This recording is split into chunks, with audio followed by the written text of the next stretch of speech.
less than 4% of kids feel they get the chance to be in explore mode in middle and high school. And that really is tragic because that is where kids learn more, you get better, you want to do more. So you do more and you get positive reinforcement all around you and you want to do more. That is that sort of engine that we want to develop. And sometimes that develops in school. There are kids who absolutely get that, but so many don't. And so you've got to look around the school, you got to look at homes and communities and churches and all these other places to develop that explore mode. So kids in explore mode, they ask questions they're super curious about.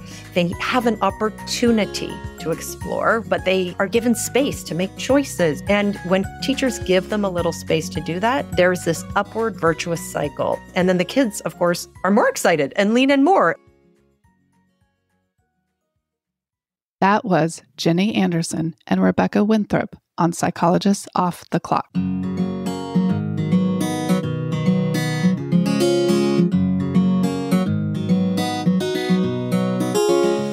We are 5 experts in psychology here to bring you cutting-edge and science-based ideas to help you flourish in your relationships, work, and health. I'm Dr. Debbie Sorensen, a clinical psychologist practicing in Mile High, Denver, Colorado, author of Act for Burnout and Act Daily Journal. From America's Heartland, I'm Dr. Emily Edlin, a clinical psychologist based in Chicago, Illinois, and author of Autonomy Supportive Parenting.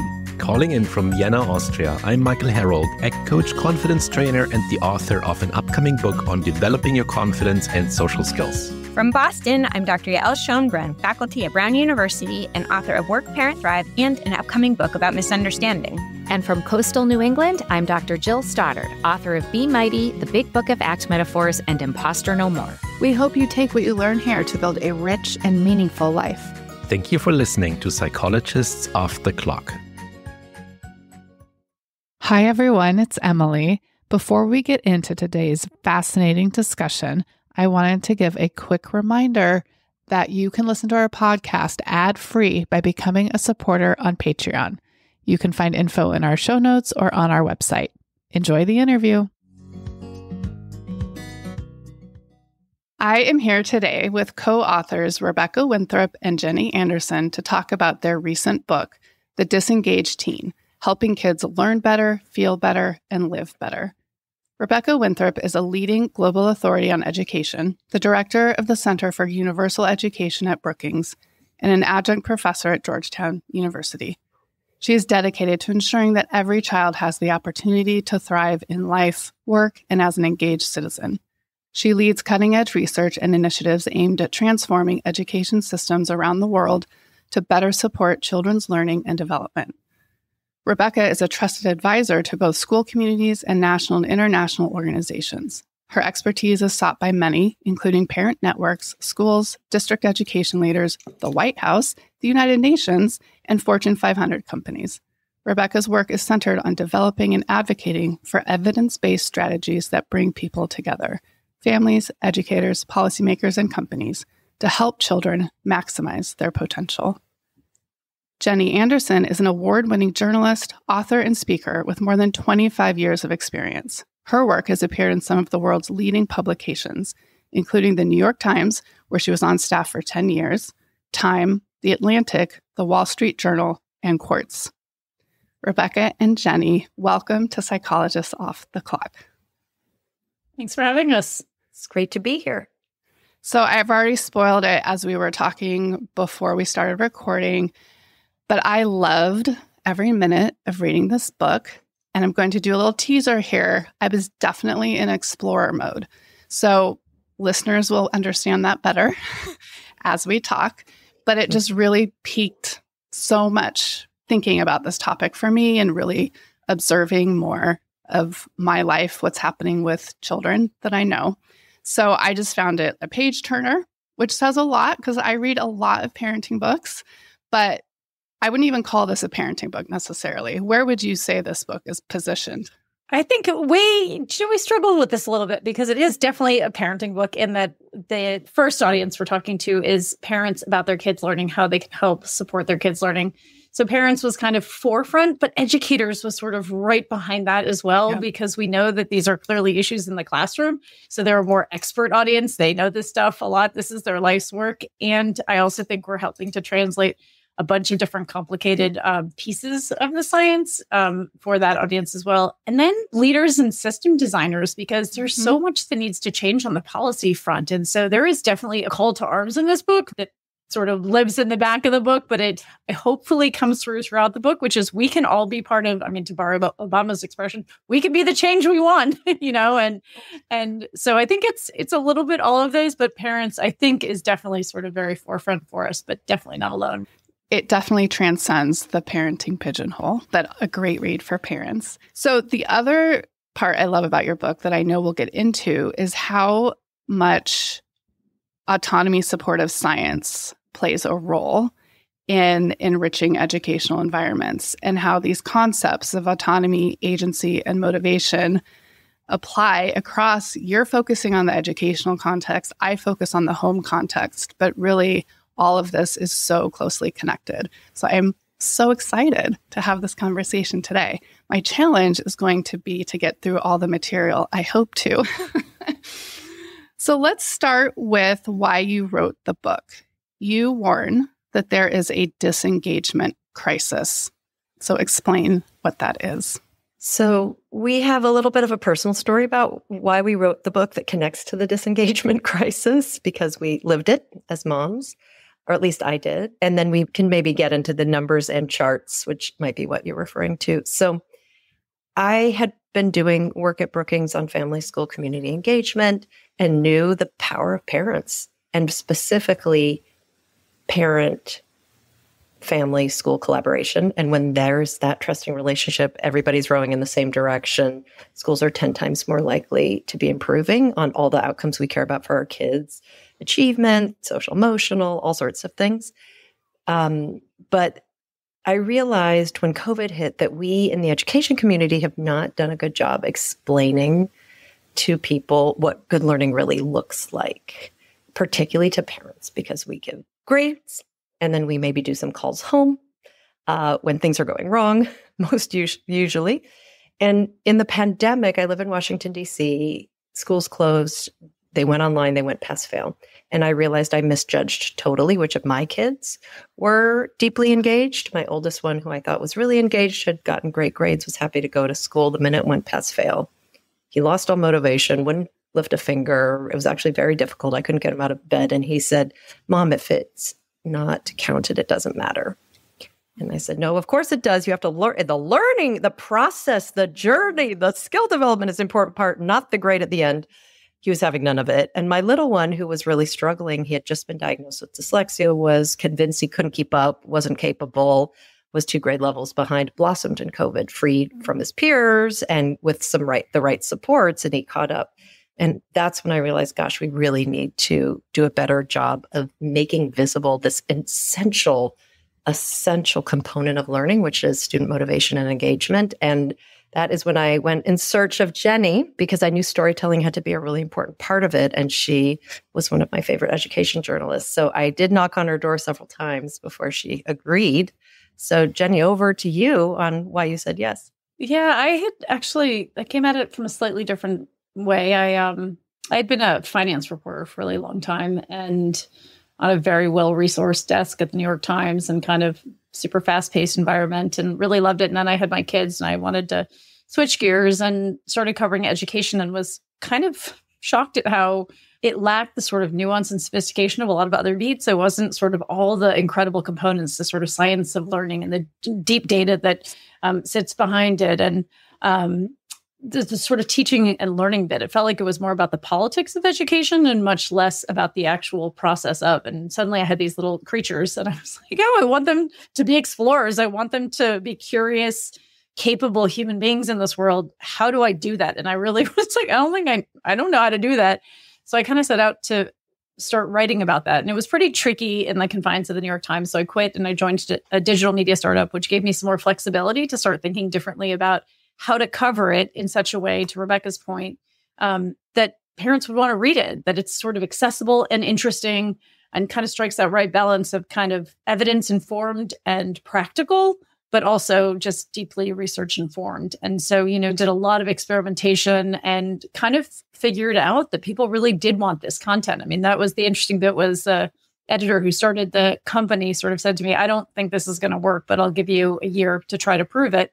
And it turned out people really did want this. And to your point, Emily, I think I was trying to do that translation work between Rebecca's community, sort of psychologist community, and then just sort of really busy parents who are trying to get food on the table and support their kids in the right way and prepare for the meeting that they have tomorrow, right? Like that was sort of ended up being my job. And so when Rebecca came along and said, let's do a book, I was hesitant. I've written a book. It's a really long, hard process. And so I said no, but really she convinced me of two things. One, that there was a hole in the market. We could offer something that wasn't out there, which was really not just how to support teens. There's some great work out there. We borrowed, built on a lot of it in our book, but how to support them in learning. And it suddenly, with sort of Gen AI coming and everything else sort of happening in the world and sort of technology, it felt like an even more important book to try and write, because suddenly it was like, what are kids going to need to thrive? They're going to have to be good learners. How do you do that? And so that question suddenly had an urgency. So I said yes. Well, and I will just reinforce that the stories of the different kids really added depth and emotion to the content.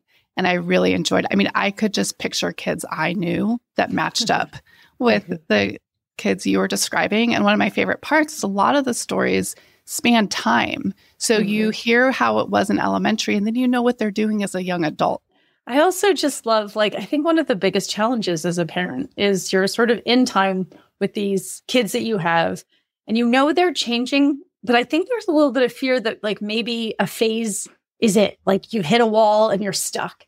And I think one of the things I loved in this work, working with Rebecca and really looking at this research, is really the confidence that it's all a phase, right? And growth and change and malleability is always possible. And so thank you for noticing that about the characters, because that is definitely what we wanted to convey. Look, there's so much possibility. I will say, I just this morning, my oldest is 15. She's a 9th grader. And she identifies when I explained the different modes to her. And I love how we're teasing the listeners. But she identified as an explorer. And I would support that, actually.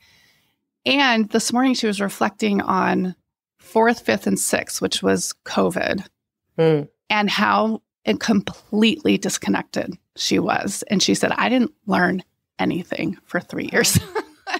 So it's just another, we'll get into this, but how the modes of engagement can change and kids can shift lanes, and it's not a fixed position. We tested all the modes. We're teasing the third tease for the listener. We tested all the modes on our 2 kids who were our teenagers. Jenny has 2 girls. I have 2 boys. So we had our own little tiny experiment going on as we wrote the book. Very important to add that humanity, though, I think. So you did allude to the statistics and the numbers. Yes. We don't need to spend a lot of time, but what is just some that stand out in terms of showing that there is a disengagement crisis for especially teens in learning? So the one that always hits me the hardest, because I actually think it's the saddest statistic in the whole entire book, is that in 3rd grade, 75% of kids say they love school, and by 10th grade, it's flipped, only 25%. And I think we've just come to accept that. They're teens, they don't like anything. And when you look at adolescent brain development and what they're going through, they are primed neurobiologically to love learning from the minute they're born. But there's a particular window of development in adolescence, and that just makes me so sad. So a lot of kids are really disengaged, and it gets much worse as they get older. And the statistic about do you love school is one question in this very large survey we did with Brookings and our nonprofit partner Transcend, across 65,000 kids in the U.S. And it's not the only thing that matters about engagement, but it's actually a pretty good stand-in for how engaged kids are, because, like every human, if you don't like what you're doing, you're not that engaged in it. Well, the other one that stood out to me is that less than 4% of kids in middle school and high school report a learning environment that regularly lets them develop their own ideas, learn something they're interested in, choose how to do their work, and have a say about what happens to them. Less than 4%. and many other dimensions too that we aggregated to get that 4% number. So what does engagement in learning look like, and what are the benefits? So engagement really includes how we think. So that's sort of the cognitive dimension, how we feel. That's the affective element to it. How we behave. Do we show up? Do we come to school? Do we participate? And then this fourth component, which is agentic. How do we initiate? How are we putting ourselves into the learning, sort of bending the lesson to our own interests, making sure that if something's being talked about. Another stat that since we were just talking about stats, that I'll add, which fits into this definition of sort of understanding engagement, is when one of the researchers in the book went out to start doing his field work, he tallied how much questions don't get answered in the classroom. And it was about 85% of the time. And he did not blame teachers. Teachers have a really tough time in classrooms. They've got a lot that they have to do. But his point was 85% of the time, kids are starting that initiation process and they're getting shut down. And if you think about what happens there, that 75 to 25 is a little bit easier to see. So engagement is this, how we think, we feel, we behave, and how we initiate in our learning. And all of those come together to sort of affect it. Also, our context, the teachers we are we hungry that day? Are we in a fight with our best friend? Are we in love with the guy next to us? All of these things are affecting how we're going to show up and what we're going to put into our learning. And what are the benefits of more engaged learning? Oh my gosh, so much. Part of the reason we hit on this, Jenny and I, we started out really asking the questions, why don't kids like school? Like, just very simply, like, what's going on? And we really found that at the center is motivation and engagement. And the reason it's at the center is because in research terms, it's called the moderator variable. So that means any kid in any context they're in, they could be in a classroom with a teacher giving instruction, at home with a parent telling them to pick up their dirty socks, on the soccer field with a coach, whatever, with a peer learning, how to play a Minecraft or something. Whatever context they're in, how engaged they are determines what comes out the other side. Do they take away knowledge? Do they shift their understanding? Do they have a new perspective? Do they shift their mindset? Do they learn new behaviors? Do they develop skills? So in an education context, we see that boost engagement, you get more achievement, better grades, more college enrollment. You boost attendance and completion. In the US, we have a terrible chronic absenteeism rate. And you boost children's mental health and well-being, lower anxiety, lower depression, less behavior problems. So it really is at the core of what we need to help unlock for kids. Well, and I just want to map onto the autonomy supportive science that I'm so familiar with, and listeners hear me talk about quite a bit.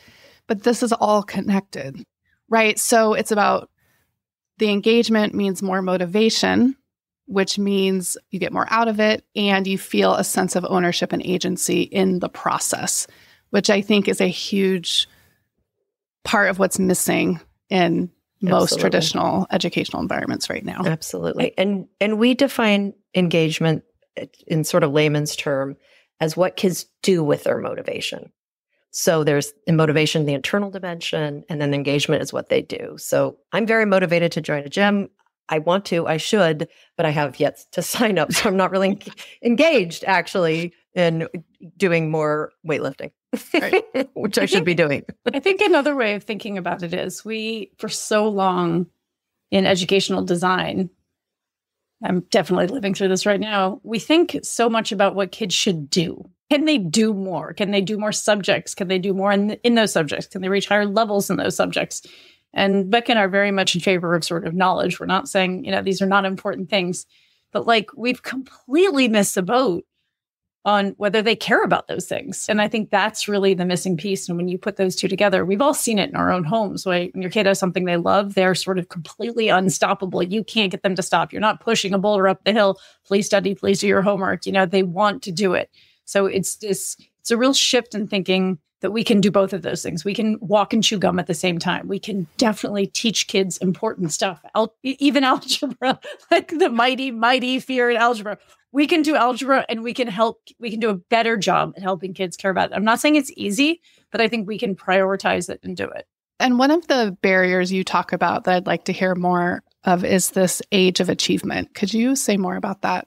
So we have a big meta argument in the book, which might be also one of the reasons, Emily, that you said it's not strictly a parenting book, because it is also sort of a social critique book and sort of a guidance on where we are and where we need to go. And the big meta argument is an observation around how schools were developed and designed initially, which has been hundreds of years ago, coming out of, frankly, universities. And this idea that you could access truth, not just from a religious institution, but through knowledge and learning. And then that filtered down to secondary school and elementary school and the school system. And hence the school system that we know at the modern school system, which came out of Europe and spread around the world and looks very similar in most countries. The core of it is to rank and sort kids about who is going to be at the top so they can get on to access that truth and knowledge in university.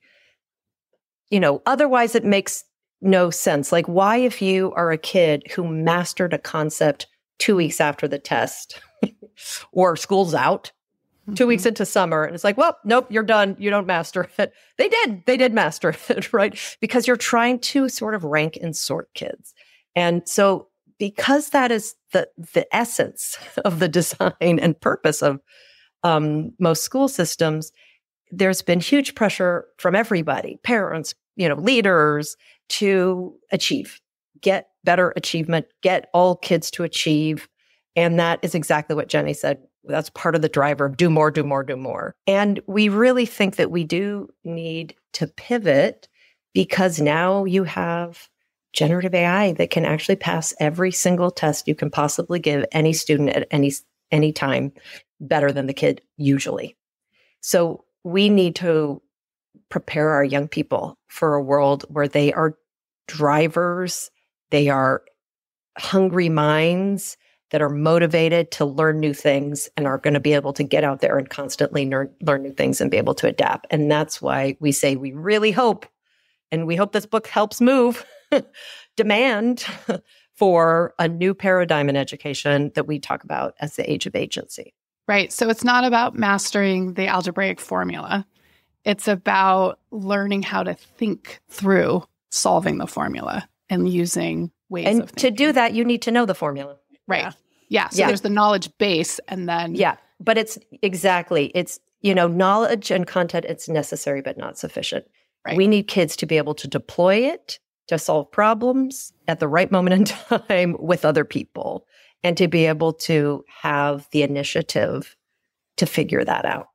And one of the ways we describe it in the book, and I think it's sometimes helpful, is that the age of achievement is kids there's like a bunch of hoops, and kids are like, more and more kids are trying to get through those hoops, and those hoops are getting a little bit higher, and there's more of them, and everyone's trying to get through those hoops. And we're like, there's this new age where you're going to have to just decide which hoops you care about and then know how to get through those, which is a really different set of skills, which means you have to develop those skills. You actually have to practice making choices to be able to make that decision. You have to have some self-awareness. And right now, a system where you're just all trying to get through the same hoops, a very standardized system, makes it hard to develop those skills of sort of decision-making and agency. And the final hoop of college admissions, which is what a lot of people see as the final hoop, is gotten a lot smaller for many top universities, right? And I think there are these statistics that are alarming about the acceptance rates at some of the highest rated top universities. It's so much more difficult to reach that final hurdle, which we could debate even defining that, which I would debate, but that is how parents are operating right now with their kids in academics. And it's really becoming harmful. It's harmful to them, and it's definitely harmful to their kids. I'm definitely going to give a shout out to Dream School. Our friend Jeff Slingo just wrote a book about just this. It'll be out this summer, and it is literally pulls apart this decision and why we have to just completely rethink it. And what's so interesting about his book and our book is we're kind of trying to give parents permission to parent their kids the way we know they feel is right, leaning into their interests and helping them develop as sort of full humans and not just test takers or GPA seekers or Ivy League seekers. His argument is just what you're saying. If we narrow that decision so much, it's going to make it really, really hard on our kids, it's also making it really hard on us. And so, it's not a good decision for anyone. Find a good university, find the right university, if that's the path you choose to go on. But setting your sights on a bunch of universities, which are, as you just said, virtually impossible to get into, is a recipe for disaster for a lot of families. I've taken to trying to shift the language just around this to help us shift our parental narratives. I've got a 16-year-old junior, so I'm in the thick of it with my own kid and all the pressure that's in the community around me. So I have taken to calling sort of the top Ivy League universities the high rejection schools. Oh, I love it. And say, look, you could go to the high rejection schools, but actually it is like 3 to 5%. So like 95% of us it's just mathematical. We're not going to get in. And then there's also a whole bunch of other schools that are really great. And actually, we know that the thing that actually predicts how much kids are going to get out of college for their future life and trajectory is how engaged they are while they're there. You could be at Princeton and not be deeply engaged and not have a lot of agency, or you could go to Rutgers, a really great school, and be super engaged and soak it up. And the kid at Rutgers, it could benefit them a lot more if they're engaged. This is reflected, I think, in the stats around dropout, right? After that first year. Yeah, we have a study that was really, really well designed, and it was longitudinal, which is always great because, as you say, following people through time tells you a lot. And basically kids who are super achievement oriented, right, and sort of get into universities, what we call achiever mode in our book, those kids obviously get into universities at higher rates and attend at higher rates. But that enrollment rate, it's about 80%, drops to 50% after the first year. And they hypothesize, no one knows the actual reason, hypothesize that obviously burnout is a key reason to this. There are other factors as well, but obviously if you have to do everything you have to do to get into these universities, it is very likely that you might be burned out by the time you get there. And that's going to make it harder for you to appreciate it. And as we showed in one of the stories in our book, once you get there, you're in a fishbowl with a lot of other super, super smart kids. So it's almost like you get there and you got to up your game. You've been kind of running with your eyes closed, to borrow a phrase from Jenny Brenny Wallace, who we really love and admire. You're running with your eyes closed, and then you've got to step it up. It's like, gosh, really not what I want for my kids to have to work that hard at this developmental stage in their lives. Like, remember, they're not mini CEOs, right? They are kids who are developing, and we need to be supporting that development. And becoming a sort of mini Fortune 500 CEO is not the way to do that. We interviewed Jenny Wallace about her book, Never Enough, on the podcast. So I do encourage listeners, if they haven't listened to that, to go back and check it out. It will be in the show notes because a lot of this is very symbiotic. Let's get into the modes. This is the heart of the book. So you present 4 modes of engagement. Let's start with the framework of how you even came upon these modes, and then we will get into depth about each one. So we develop these modes through our qualitative research and through looking at tons of research that people have done on student engagement from teacher perspectives, from other student perspectives. And what we really found is that kids show up and engage in 4 different ways, and they are what they sound like: passenger mode, achiever mode, resistor mode, explorer mode. And so passenger mode are when kids are coasting. They're behaviorally engaged, going back to those different elements that Jenny talked about earlier, but they've kind of dropped out of learning. They're not really cognitively engaged, emotionally engaged. They're definitely not proactive. Achiever mode is when kids are trying to get a gold star in every hoop put in front of them. And you can have kids who are in happy achiever mode. They are behaviorally engaged. They're showing up, trying hard. They're feeling good about themselves. They like it. It's exciting. So they're emotionally engaged. They're cognitively engaged. They're deeply, learning and relating what they're learning to what they learn in other classes, for example, and not giving up. But they often are not what we would call agentically engaged. They're learning to be really great followers of instruction. But achiever mode is tricky. It tips into unhappy achiever mode, where kids are not emotionally engaged and are, what Jenny said, running with their eyes closed. Both my Jenny and Jenny Wallace where they're doing the work but really hating it. And this is often when they stop trying for excellence and start trying for perfection and really are burning themselves out, and very fragile learners, very afraid of failing. They don't take risks. They don't write their essays around things that they're interested in for fear that they won't get an A. So that is sort of achiever mode. And Jenny, maybe I'll pass to you to explain resistor and explorer. Sure. So resistor mode is also what it sounds like. These are kids who are withdrawing and acting out. They're often dubbed the problem children. We argue that they are children with problems. They are really, really tough to parent. Parents feel very judged by teachers. And we get it. They can often be really tough. But the good news about them is they have a ton of agency. And so this was when you talk about us developing it.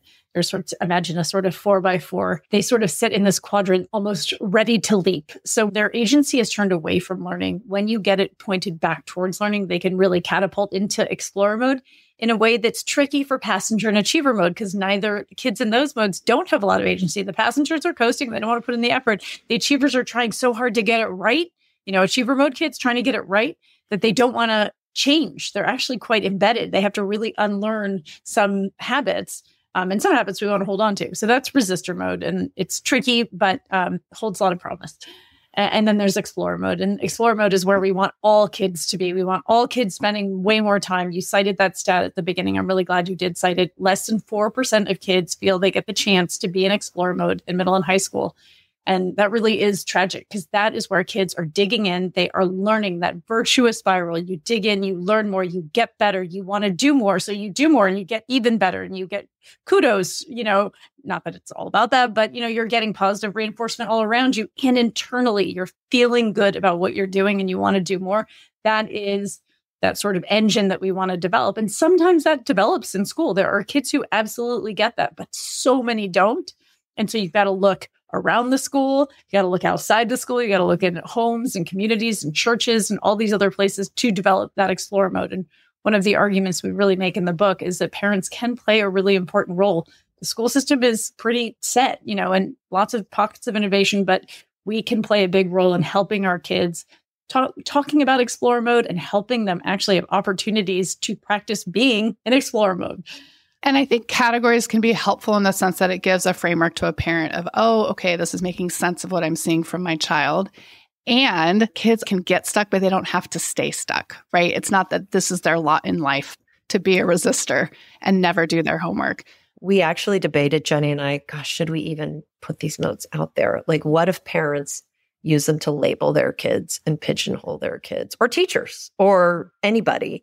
And so I just really do want to underline that Jenny and I are adamant that that is not what these are. Kids move in and out of them depending on as Jenny said earlier, depending on the teacher they have.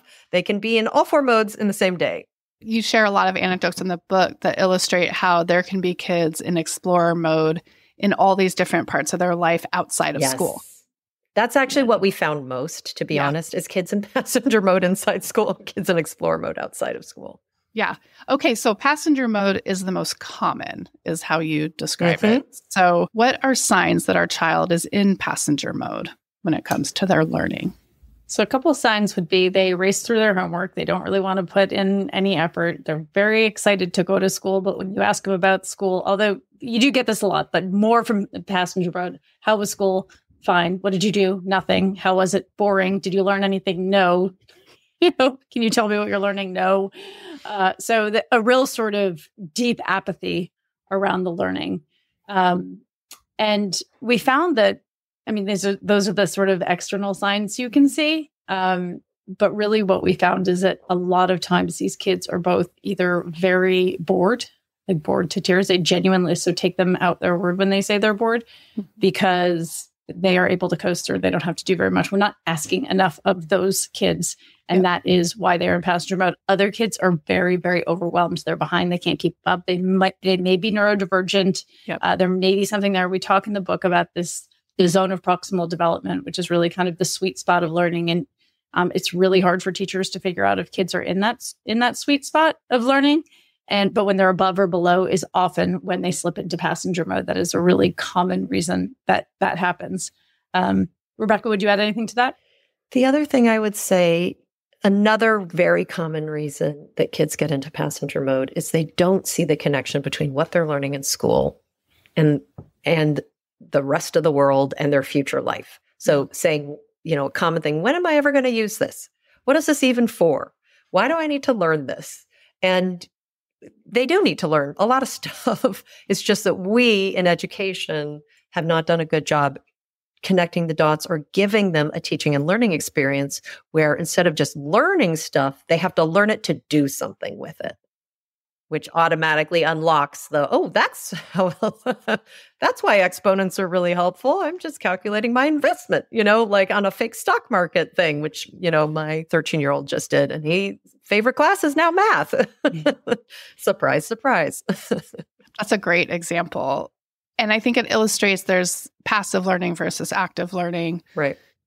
And a lot of traditional academic structures are very passive in terms of how to learn, sit and listen and memorize. And I'm glad you brought up, I do want to touch on neurodivergence because I think that's a really important piece where a lot of neurodivergent kids are going to feel especially like poor fits in the school environment. Yeah. So we found that kids who are neurodivergent show up in all the different modes. But more often than not, the kids who are in passenger mode where it's too hard are kids who are neurodivergent and haven't gotten the particular supports or help they need to unlock certain pieces of the education continuum. And, knowledge is cumulative and they fall really behind. And what we worry about is kids getting stuck in passenger, achiever, or resistor mode, and it becomes their identity. Jenny, what else would you want to add? I was just going to say, I think, and that's when the labels come in, right? The smart kid is the achiever mode kid, right? The lazy kid is the passenger mode kid. The problem child, like those labels are so damaging to kids because they do often become self-fulfilling prophecies. And, just another thing we observed in the book, and this was with neurodivergent kids, but also others, is that it is really, really hard for kids to ask for help. And so that is one thing that we just need to find more ways to support as parents, really work with teachers to support in classrooms. I think it's hard, but if the kid can't ask for help, they fall further and further behind.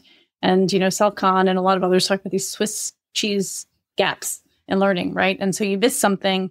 It's okay. And, you get an 80% on your test or maybe 70% on your test because you missed this thing, but then it builds and the curriculum is actually quite cumulative. And so that hole gets bigger and bigger and it gets harder and harder to fill and harder to ask for help. So I really do think, this is related to neurodivergence and not.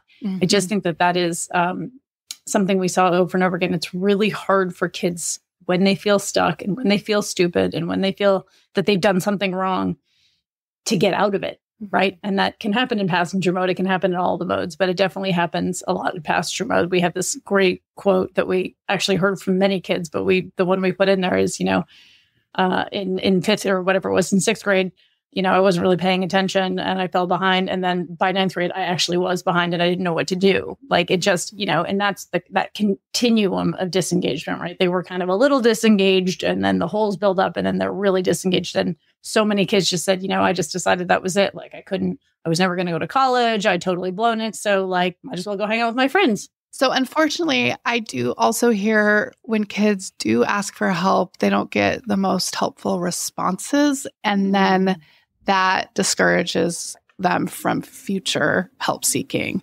I just heard this from my fifth grader I don't know if it's really called advanced math, but he's taking math to kind of help bridge him to higher math, which a lot of kids in the community do. And he said, when we ask questions, if we don't understand something, the teacher says the same thing over again. That makes me think of Stella, right? She asked her chemistry teacher to explain what she didn't understand. And she was like, none of it. I don't understand any of it. And he was like, but I've explained it. So I do think there are those examples. And then I guess that is where we do have to kind of step in, show them how to advocate, potentially have better conversations with the teacher. But it's a really tricky situation. David Yeager has this incredible story. He's done the sort of seminal research on creating classrooms where kids can be agentic and ask questions. And he sort of thought he had created this mentor mindset classroom where, kids were respected and they were supported and they could ask questions. And he realized that, in fact, even when he committed his time and his research and his effort, when he asked the students at the end of the year, did you feel like you could ask a question if you didn't know the answer? And they said, no, because we felt like we'd be insulting you. We felt like we would be holding the rest of the class behind if we didn't understand it.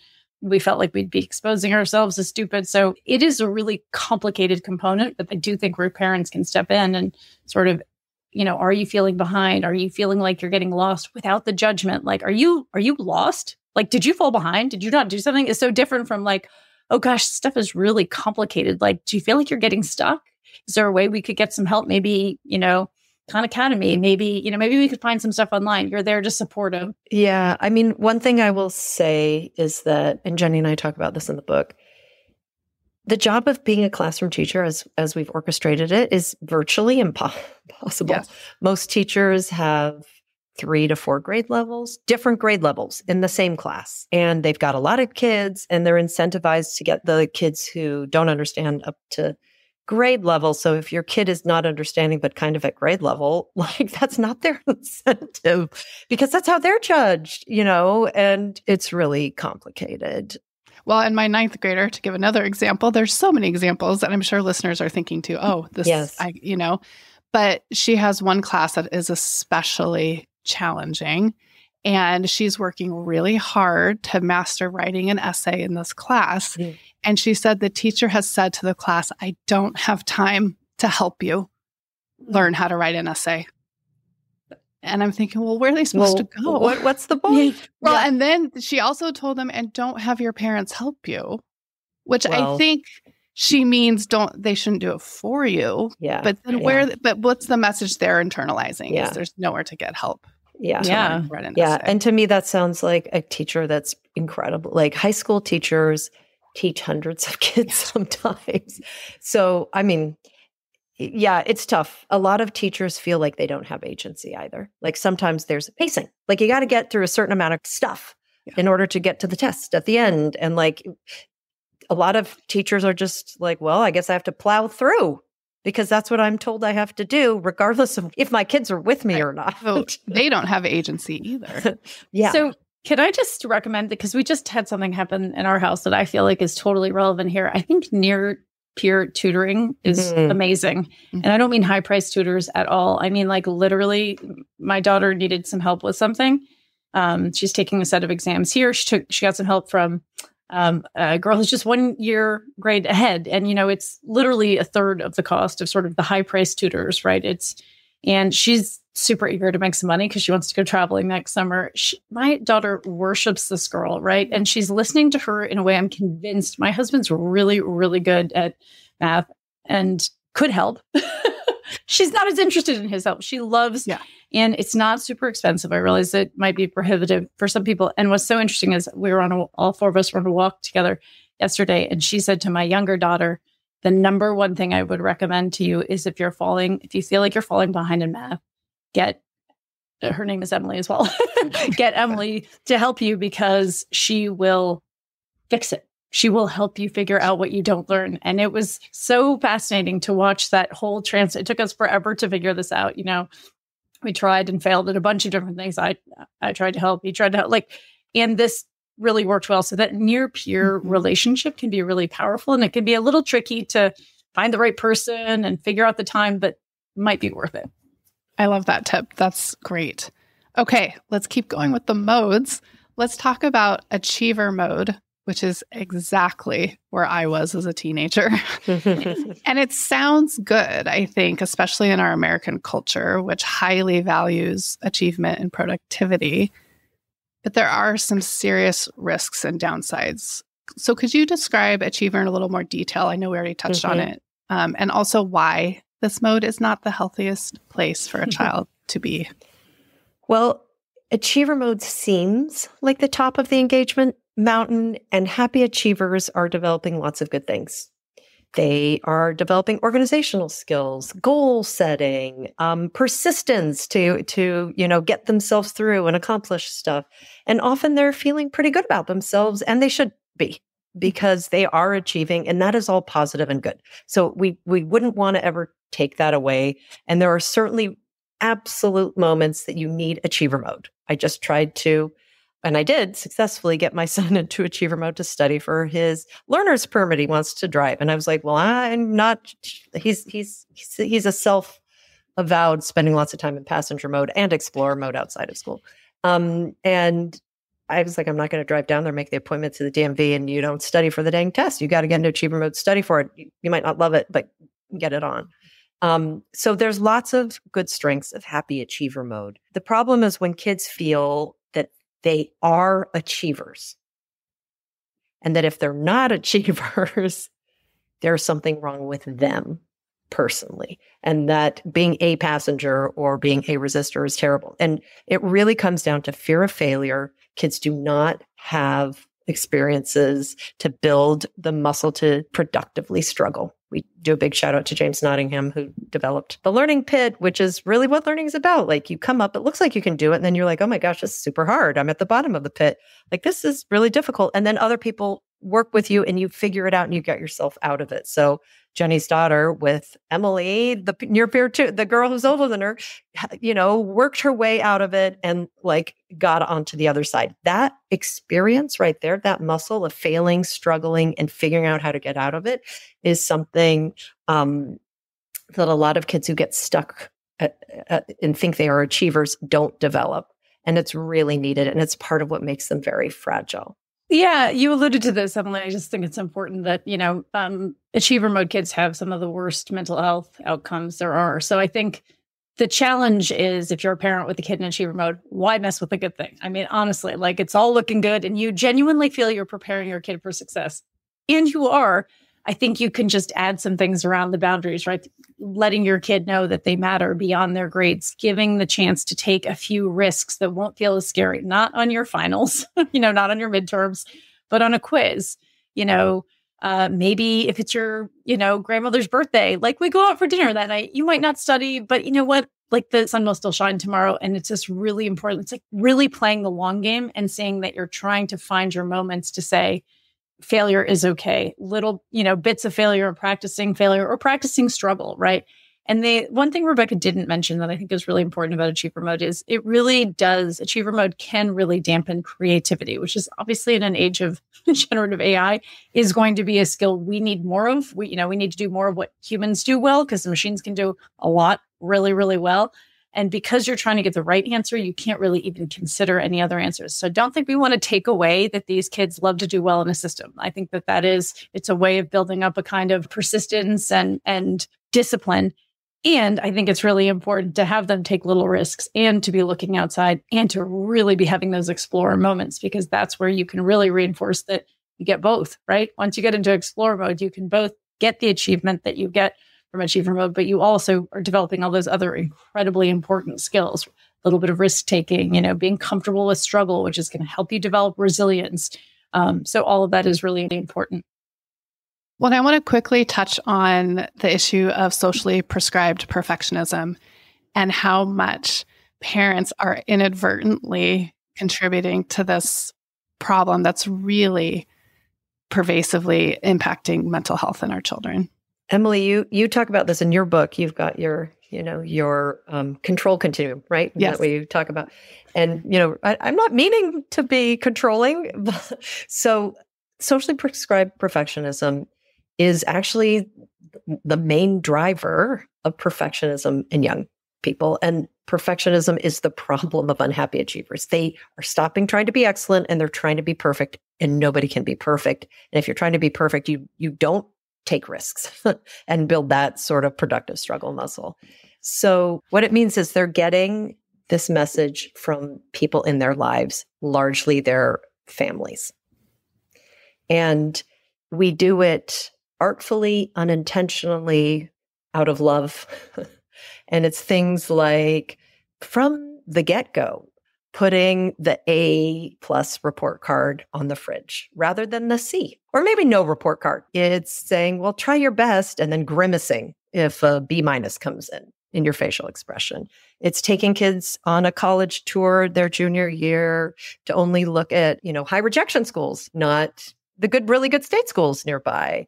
There's many, many ways we do this without meaning to, because kids are super attuned and we can't bullshit what we actually feel. And so we might say the words, but the rest of how we live our lives and interact, they pick up, oh, nope, that's it. We've had several kids tell us who were stuck in achiever mode and had really bad mental health problems. They said, my parents always tell me, just try your best. And he's like, but I always feel like my best isn't good enough. So Thomas Curran, who did a lot of the research around perfectionism, he sort of documented this rise in socially prescribed perfectionism, which is having to be perfect in the eyes of others, which is obviously very fragile because you can't really be dependent on the rest of the world's judgment all the time. And, Instagram and social media is only making that worse. So he sort of documented that. And he spent another 2 years being like, where is it coming from? What's the cause? And it wasn't social media. It was parents. It was us. So again, I don't blame us, but we really have to check what our expectations are and then how those get conveyed in a lot of different ways. And I think it requires some real introspection and it's uncomfortable. I actually pulled a quote from him, so I'm glad you mentioned his name.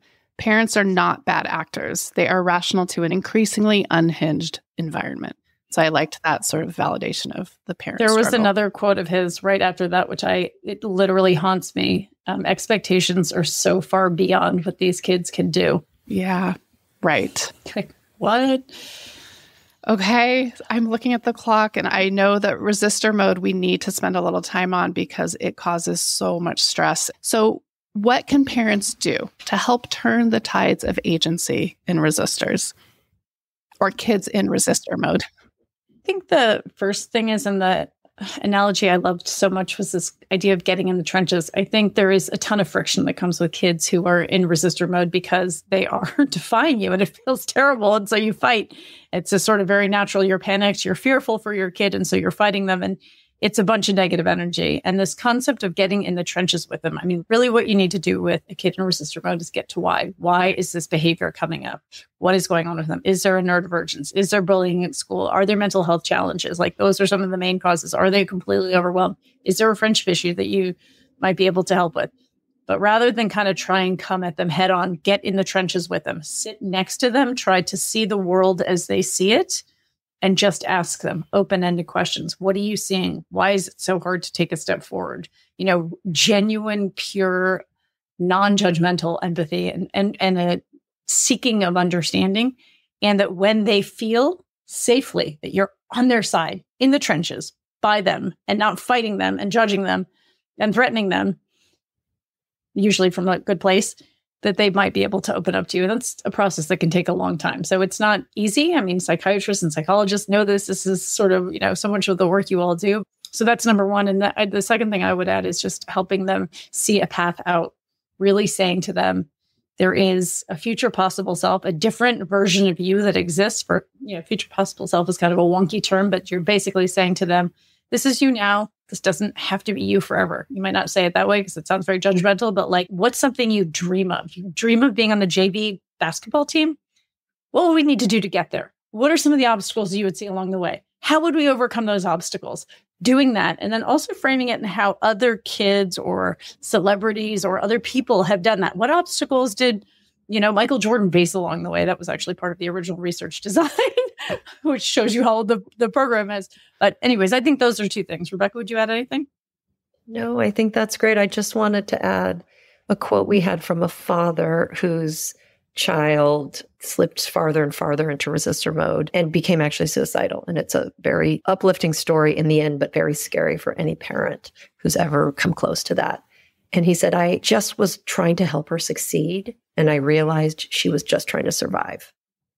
And that right there is sort of how we have to embrace from the get-go kids in resistor mode. Just figure out what's going on before you discipline. So moving into explorer mode, what I love about how you just talked about resistor is it's more about let's help you explore who you are and what matters to you rather than how you're doing in school, right? Mm-hmm. And that segues into explorer mode. Yeah. So how are kids in explorer mode different from happy achievers? Because I think there could be an easy confusion there. So the kids in happy achiever mode, and the big caveat here is in most schools, most traditional schools. There are some schools, usually on the margins of most education systems, that are all about explorer mode. So your listener should have that in mind. But in happy achiever mode, kids are really getting amazing at following instructions and doing what is asked of them. And we find that they often end up in great schools, like we talked about before. They don't know what they're interested in. They fall apart when no one is there to tell them exactly what they should do every day to succeed. And nobody tells them what the hoops are that they should aspire to. And they don't have the productive struggle muscle. It's sort of too much. They don't have an internal center to really be able to be independent young adults making their way in the world. And explore mode is how kids develop those skills. So explore mode is when kids are, the academic term is agentically engaged. This is when they have agency.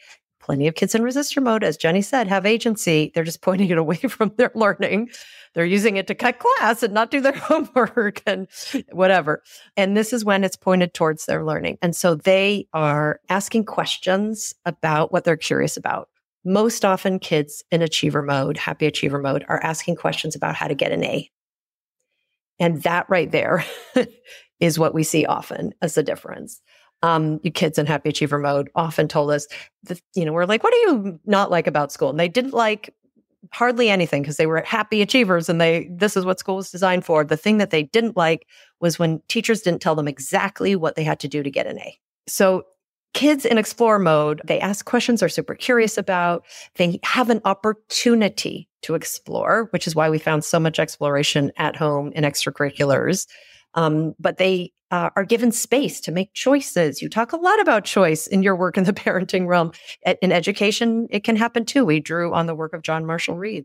They can make inputs and suggestions. Hey, can I study with a buddy? Or can I look at YouTube? That would really help me.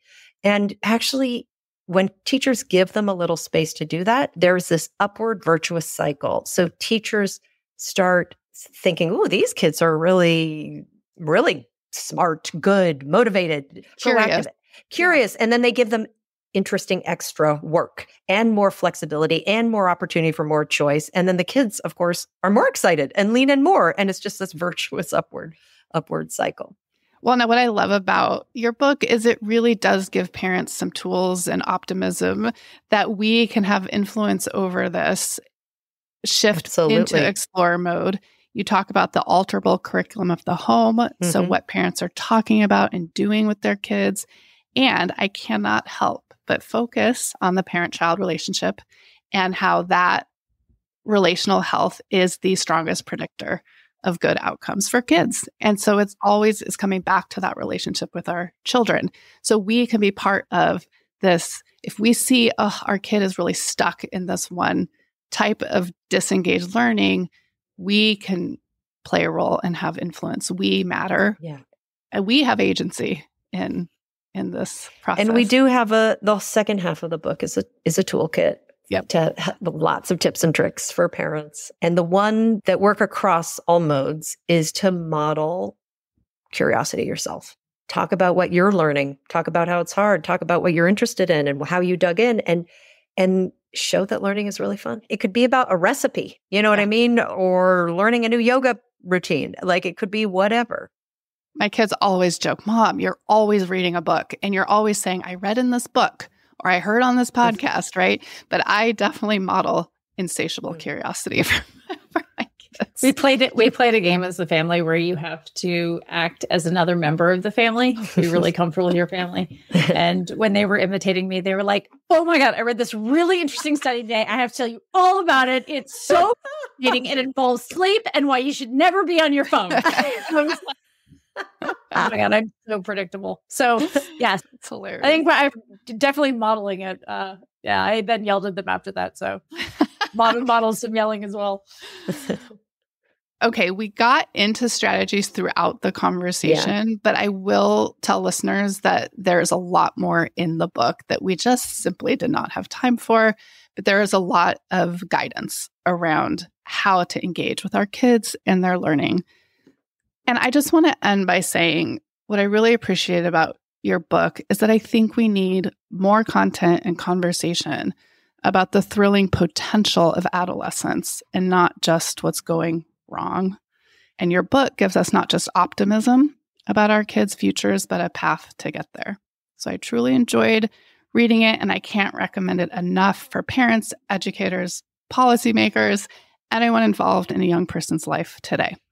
So thank you both so much for your time. And could you just say where people can find each of you? Yeah. So the disengagedteen.com is our website. Jenny has a Substack called How to Be Brave. I have a LinkedIn newsletter called Winthrop's World of Education. I'm at Instagram at Dr. Rebecca Winthrop. Jenny's at Instagram at Jenny Anderson Writes. And we're both on LinkedIn. Did I get everything, Jenny? I think that's it. So many places to find us these days. So much more complicated than it used to. It used to be email. Yeah. Any final words before we end? I just wanted to thank you, Emily, for your work on autonomy supportive parenting. Your book is great. And, I think we just can't do enough to bring self-determination theory into the world. And the one thing I would say is it's so much more fun to parent that way than the other way. It is. I'm so glad you said that. I truly live that every day, actually. So we can all be witnesses to this truth.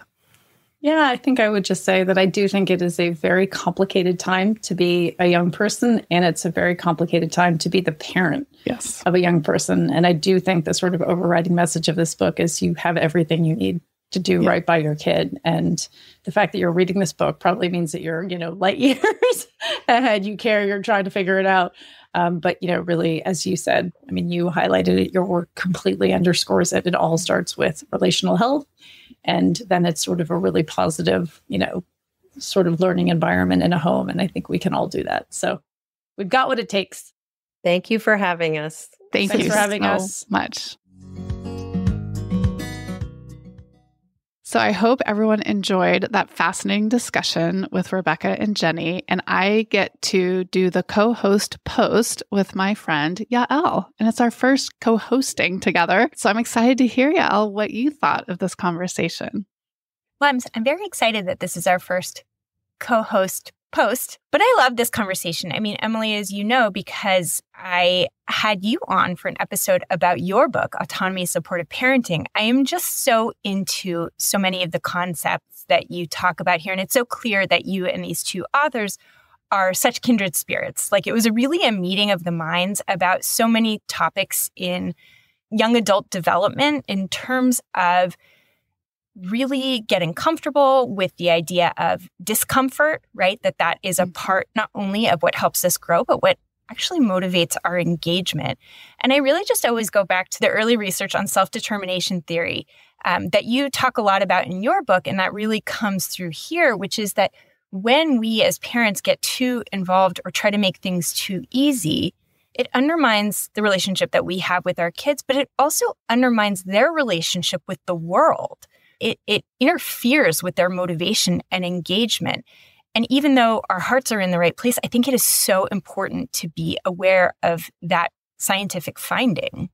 And one of the key features of their whole premise is the idea of that zone of optimal growth or development. And that is where scaffolding fits in as well, is figuring out where is each child's zone of growth. Where are they right now? So understanding how not to undershoot and go below where they are, because then they disengage from boredom, and not to overshoot and exceed their skills and abilities, because then they disengage from overwhelm. So it's really understanding where each child is to promote that engagement. And it's a key part of the autonomy supportive science in all environments, home and school.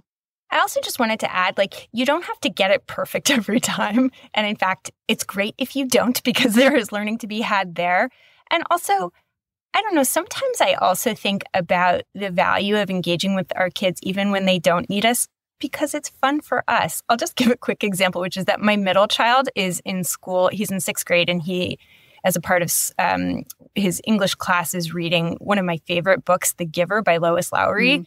And I love it. And he has to do these annotations for it. Yep. And he does not need my help, but I think it's so fun. And I really am trying not to do it for him. But like, we get to engage around this book, and it becomes a conversation between us about the topics that I find interesting and the topics that he finds interesting.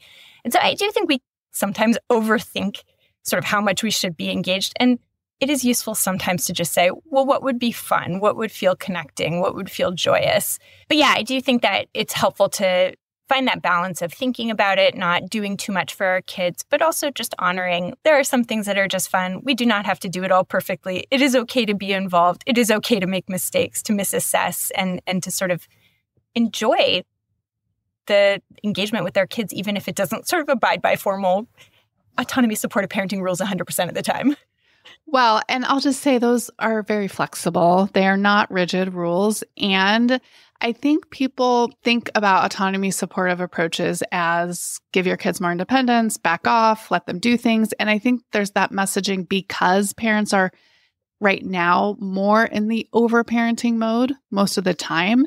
So they need that message collectively to step back more. But it doesn't mean don't be involved with your kids, and I think what you're describing is exactly what the parental influence is on promoting the explorer mode for our kids. So if we are engaging with them and they're learning in a way that we're demonstrating curiosity and fun and enjoyment, that this isn't just a boring rote memorization activity, then they're able to absorb that mode better. So I think it's a great example of how we can have some influence over that.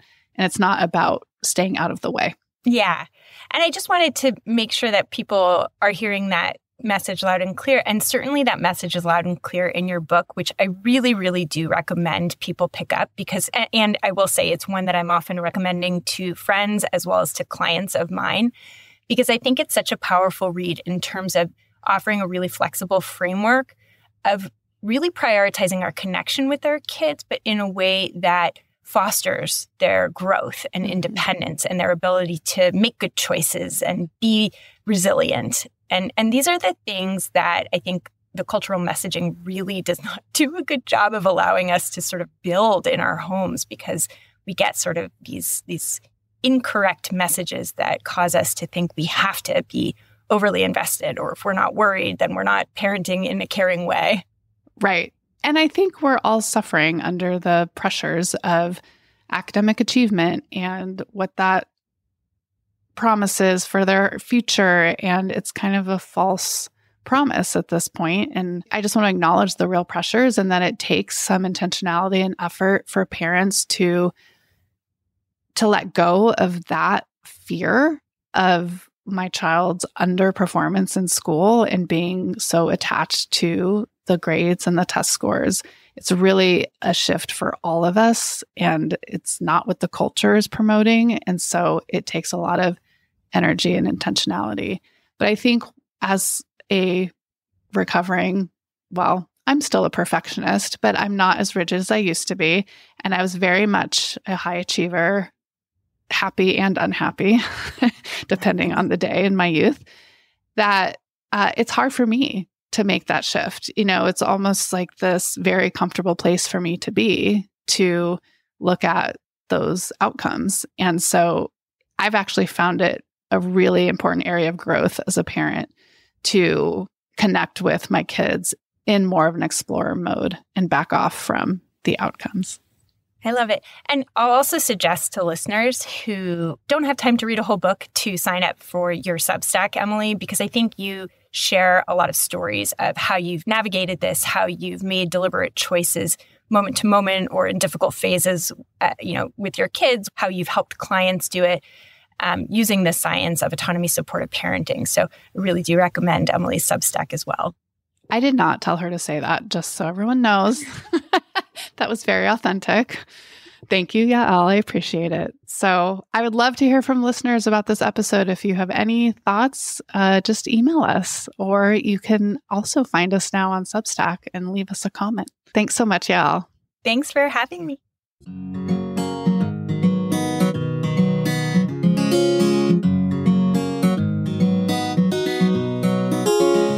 Thank you for listening to Psychologists Off the Clock. You can now listen to our podcast ad-free by becoming a supporter on Patreon. You can link to Patreon on our website or go to patreon.com/offtheclocksite. If you enjoy our podcast, you can help us out by leaving a review and sharing this episode with a friend or an enemy who would enjoy it. You can get more psychology tips by subscribing to our fabulous newsletter on Substack. Or if you're still addicted to social media, find us on Instagram and LinkedIn. We'd like to thank our rockstar production manager, Jadine Stout-Williams. Now for the boring part. This podcast is for informational and entertainment purposes only and is not meant to be a substitute for mental health treatment. If you're looking for mental health treatment, please visit the resources page of our website, offtheclockpsych.com.